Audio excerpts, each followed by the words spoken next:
So, I'm here today to talk to you about confidence. And confidence is one of those things that you don't really wake up in the morning and say, I need confidence. You might say, I need to get a raise. I need to ask my boss for a promotion. And to do that, you might need confidence, but we don't say, yeah, I really just need some extra confidence a lot of the time.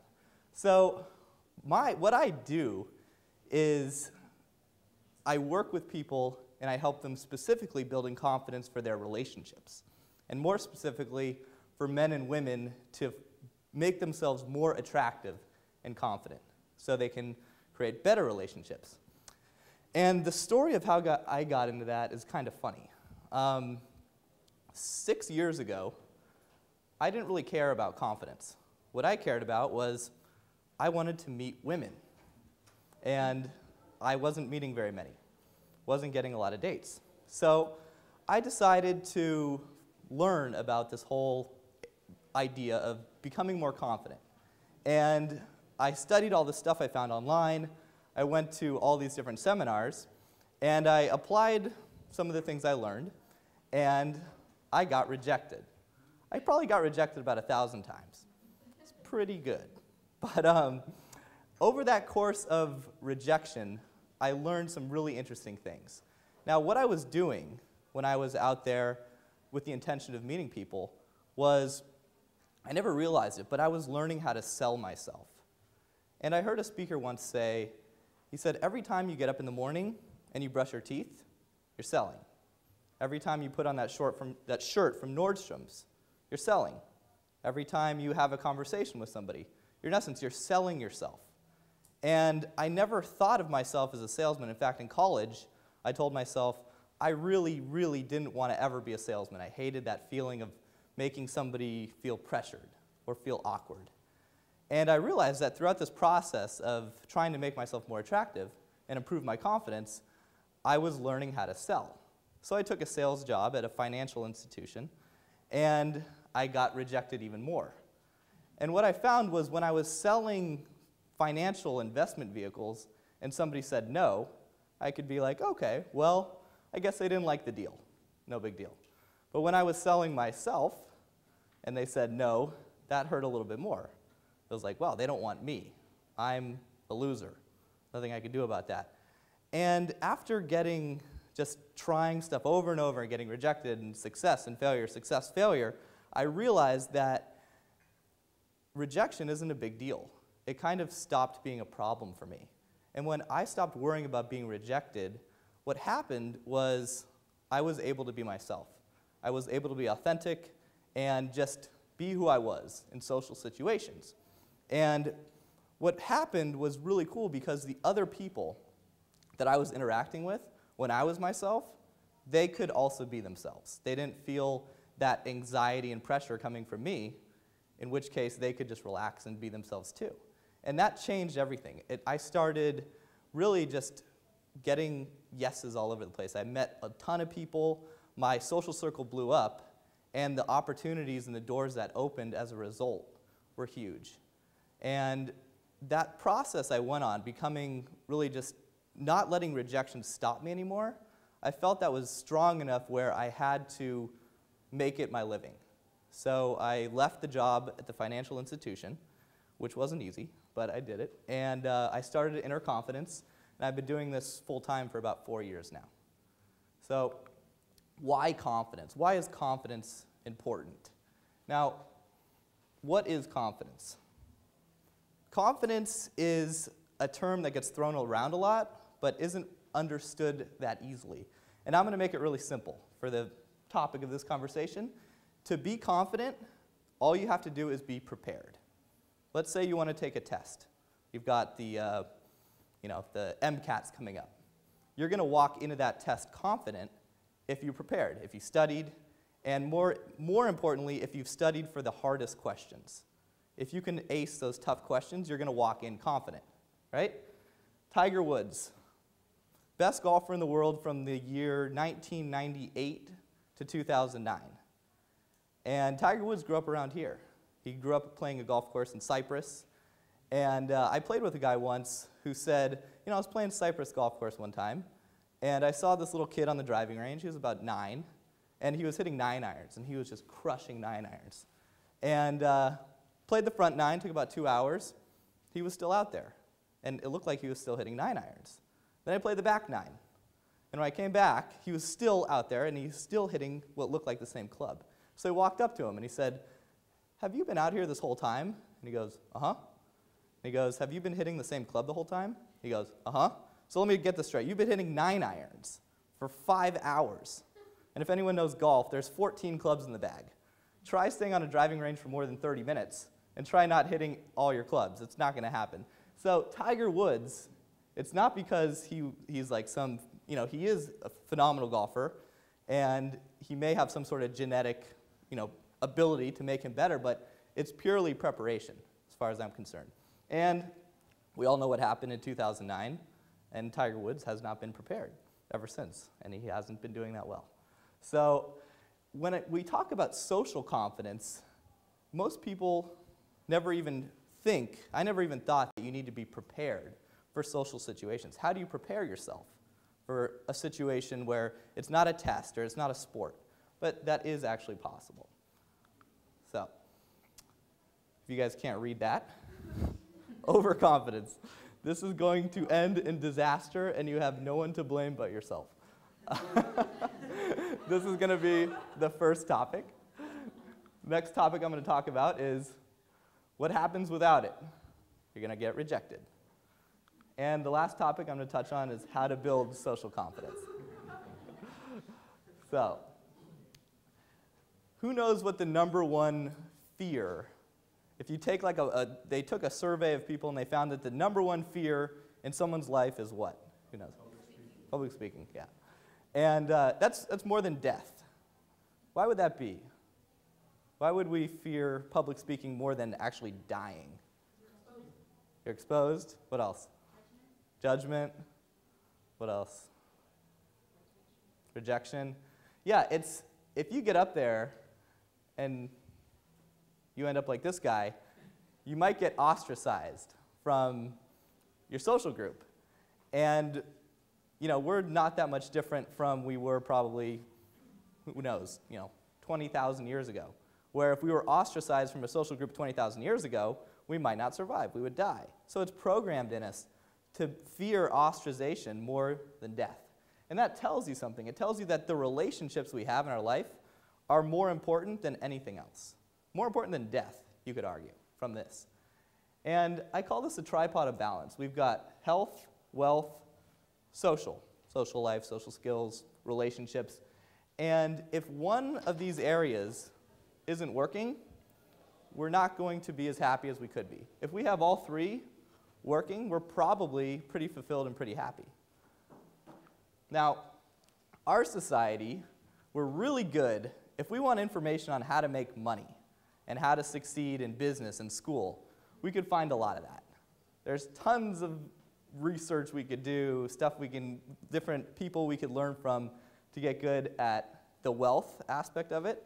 And health, if you want to be a crazy gym guy like this guy, we can find a lot of personal trainers. We can find a lot of people that will help us with our health and our fitness.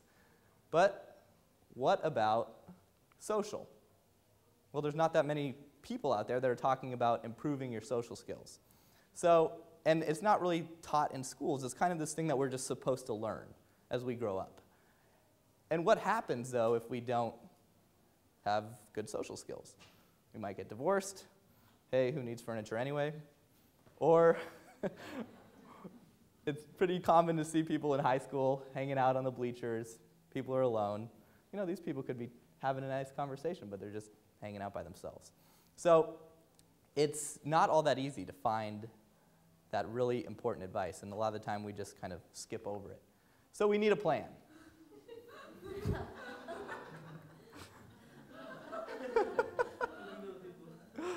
We need a plan.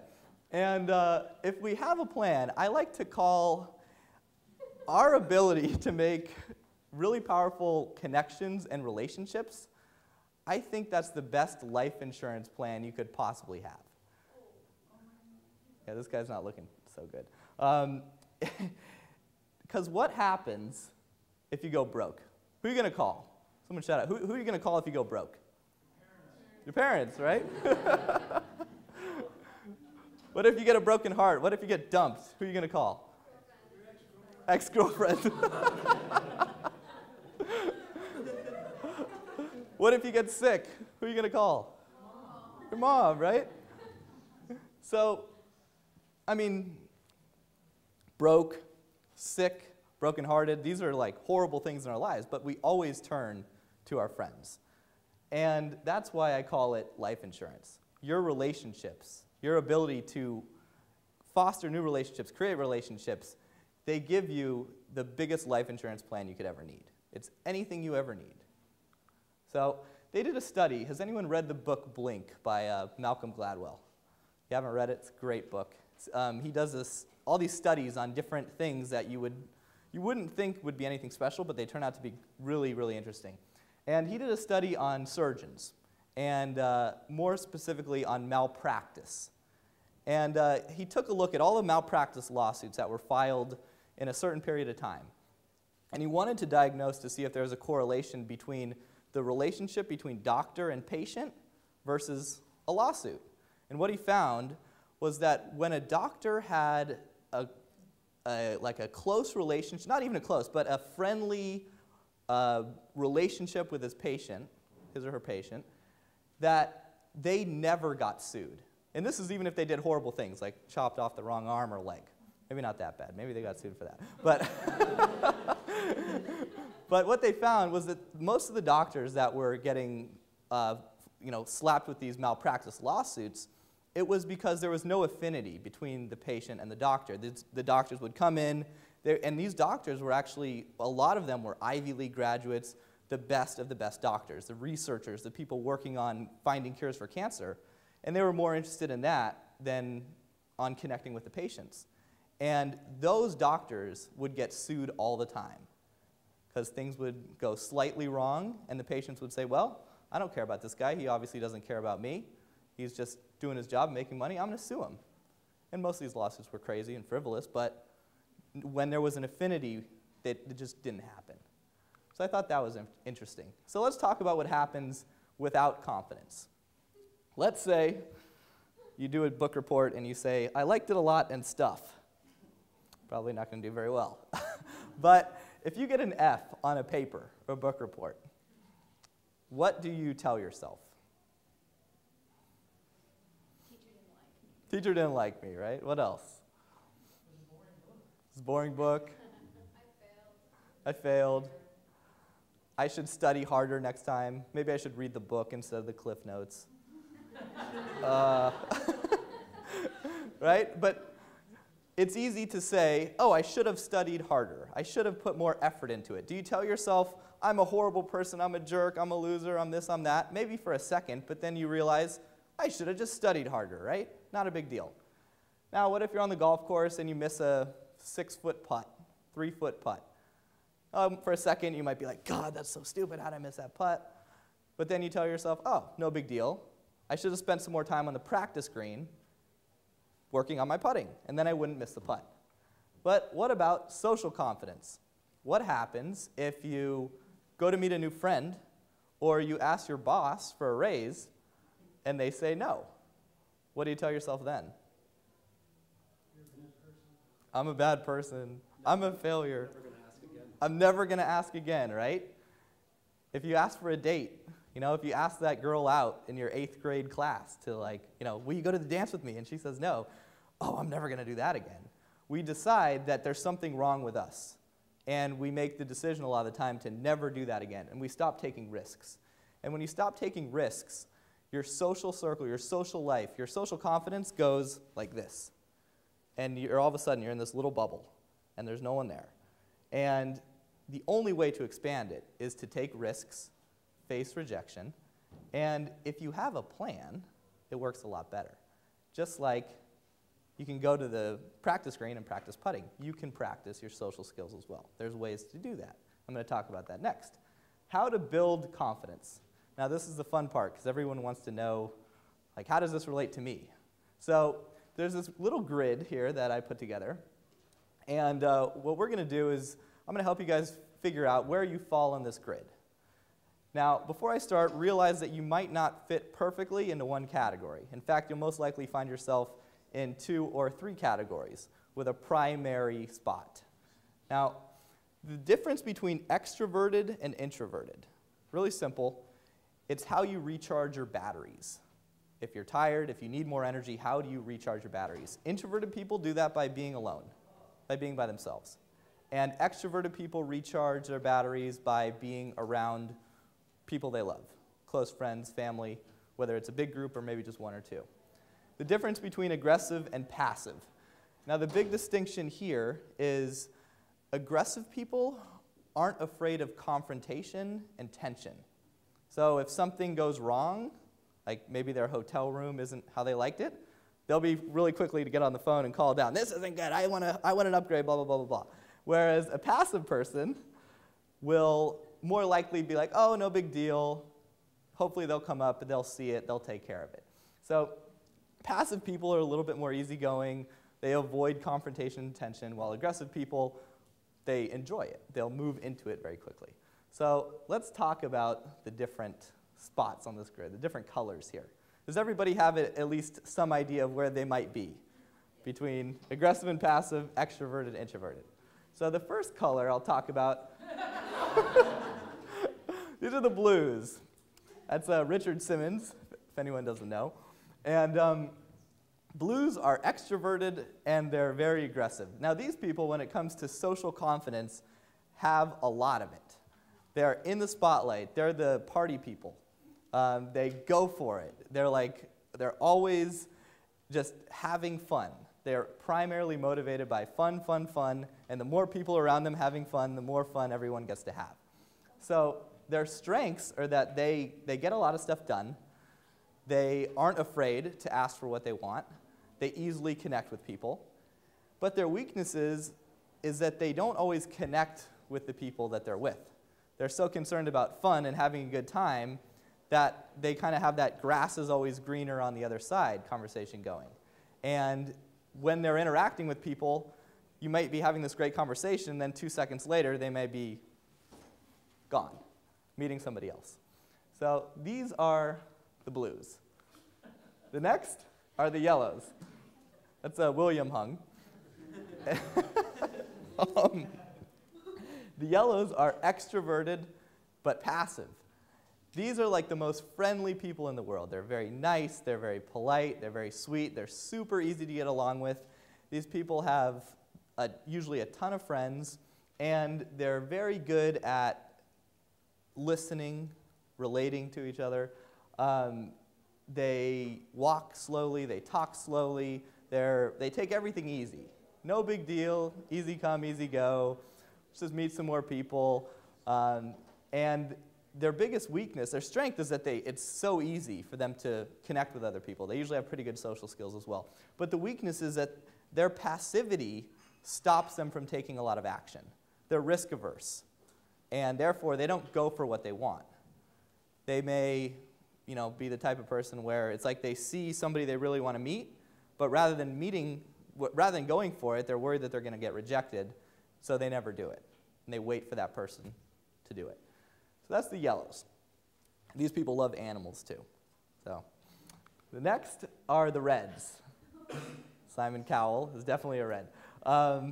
They're introverted and aggressive. Now these people are like the CEOs, the really powerful people in a lot of companies because they get stuff done. They are very outspoken.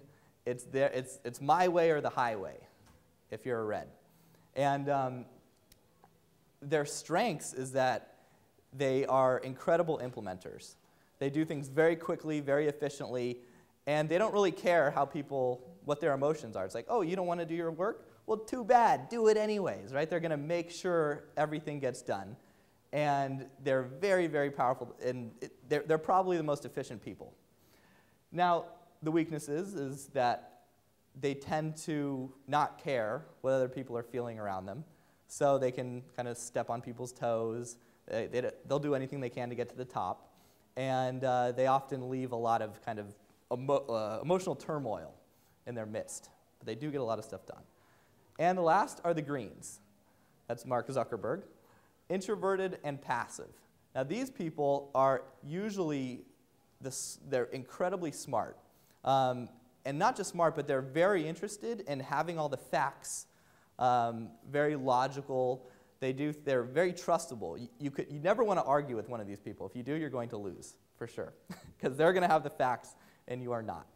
You can trust them for just about anything. You can hand these people $1 million in a briefcase, and they'll watch it for you. The biggest weaknesses that greens have is that they are passive, and they struggle to, because of that passivity, they don't take a lot of action. So they're usually they're the guys that are sitting in the cubicle doing really, really hard work and thinking, why am I not getting a promotion? Why is this guy getting a promotion just because he sucks up to the boss? I'm doing way better work than him, but I'm not getting the promotion. That's not fair. But they're not going to do anything about it because of that passive nature. And their introvertedness also keeps them a little bit disconnected from people as well. So who thinks they're a blue? Where are the blues in the audience? Okay, we got one. How about the yellows? Where are the yellows? Lots of yellows. Okay. How about the reds? A few reds out there. And how about the greens? A few greens out there. Usually what you'll find, the population, there's more passive people than aggressive people. So I think it's 70% of the population is passive, while 30% is aggressive. And it's pretty even when it comes to introverted and extroverted. So if you looked around and you saw who was who in the audience, I'm sure the reds would have fun, getting together and being like, gosh, we could have done this so much better than everybody else. And the greens would be like, he didn't quote that thing just right. And the yellows would be, I don't know, he seemed like he was a little bit mean. I'm not sure if I like his presentation. And the blues would be like, come on, when's the party? I'm bored. So we tend to gravitate and hang out with the people that we're like. Now, there's one other color on this grid that I didn't mention. Before I get into that, I want to talk about what to do to build your social confidence. And so, like I said, each of these colors, they have positive attributes, and they also have weaknesses. So if we want to improve our social skills, we need to keep what we have. We don't want to try to be someone we're not, and work on our weaknesses. So if we're way too passive, we need to work on that. If we're way too aggressive, we also need to work on that. And if we're too introverted or so extroverted that we don't connect, then that's also a little bit of a problem. So why work on it? Well, what if you want to ask for a raise at work? Might be a good idea to work on it. If you're really passive and you're scared, you want to ask for a raise and you want the confidence to do that, that's a good reason. Creating relationships, making new friends, dealing with confrontation and drama. If we're always shying away from confrontation and drama, that's what I used to do. I don't want it. I don't want any piece of it. Then people would just step on my toes all the time. I never got what I wanted. Leading an organization. There's no possible way you can lead an organization without dealing with some sort of drama, tension. You may have to fire people. You're in big trouble if you can't do that. And at the same time, if you're one of these iron-fisted rulers, your employees probably won't want to work for you very much longer. So here's the sweet spot. This is what I call the camouflage spot on the grid. And the distinction here is that if you're too passive, you're never going to ask for what you want. At least you're not going to do it enough. And you can't, if I started out right here, I was definitely a yellow. Yellow with some hints of blue and green. And when I started working on my social skills, most of the stuff out there that I found was you need to be aggressive. You need to go for it. You need to just go out and make it happen. But that was really difficult for me because my tendency was to be passive. So aggressive tactics to improve my social skills did not work. I actually wanted to move in the opposite direction. But what I found was that if I could be assertive, just be honest and assertive about what I wanted, and not apologize for what I wanted, then nothing could really happen negative You know, I could say, this is what I want, I'm being honest, and if someone said anything about that, I could say, well, that's just the truth. What can I do? It's just me being honest. So you can always become assertive. If you're aggressive, you can move to assertive, and if you're passive, you can move to assertive. And it doesn't matter if you're an introvert or an extrovert. If you can connect with people, you can create amazing relationships. You can really improve your social skills. And when you connect with people, it has to be an emotional connection. Like a logical data connection, if you're a green and you're interacting with another green, you guys could totally like nerd out about computer chips or something like that. And because you're both emotionally invested in computer chips and how they work, there will be a really strong connection there.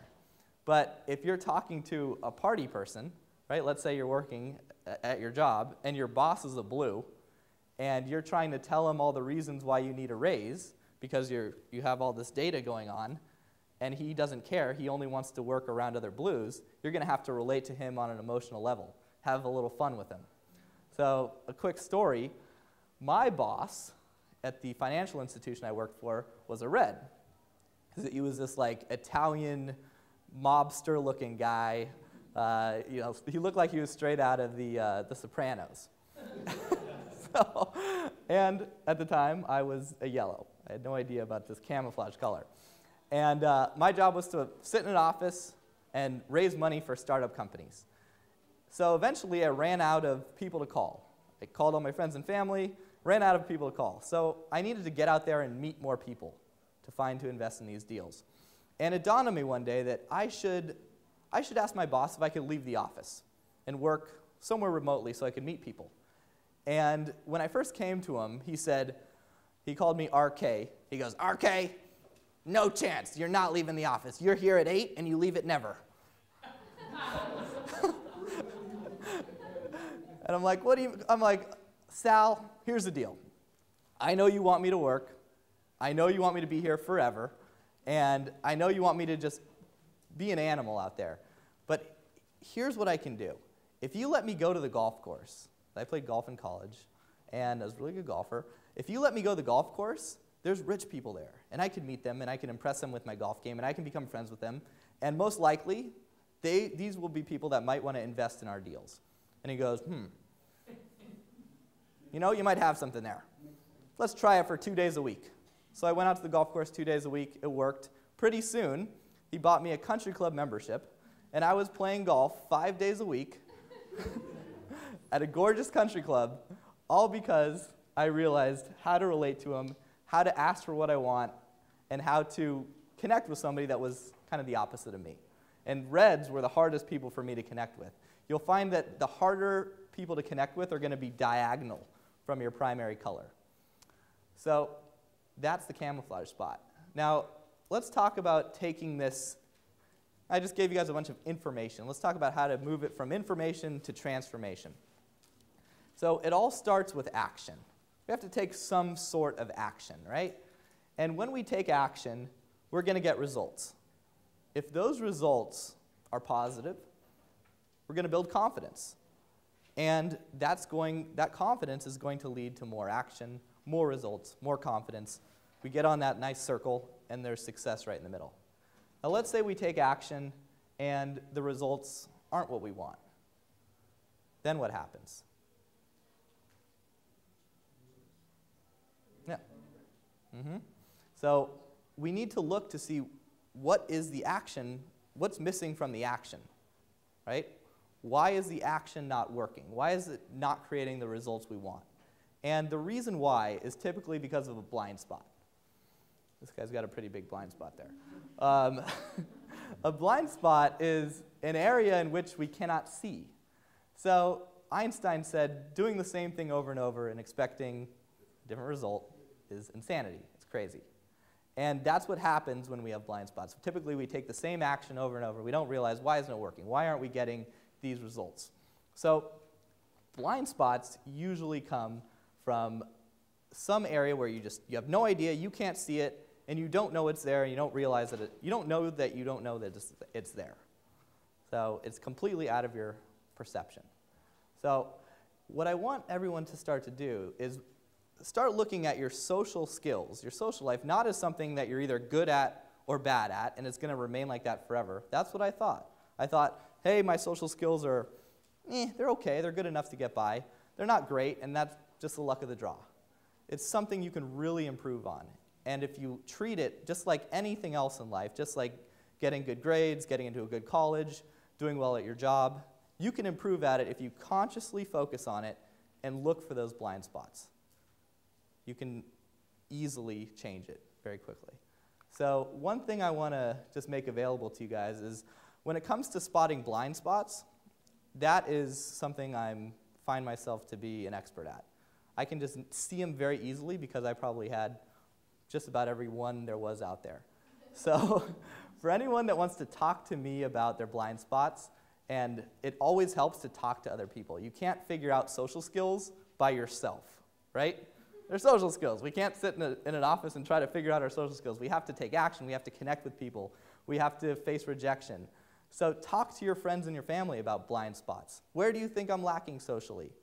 You know, sit down with your friend or sit down with your sister and say, how do I come across to people? When I walk into the room, what changes? What happens? How do you feel? How do other people feel? And having these conversations can give you so much awareness just for who you are. They're a lot of fun. I've done it with Monish. It was great. You learn a ton. And also, your connection with that person will be 10 times stronger because it gives you an opportunity to really talk to each other about the truth, what's going on, where most of the time we don't talk about that stuff.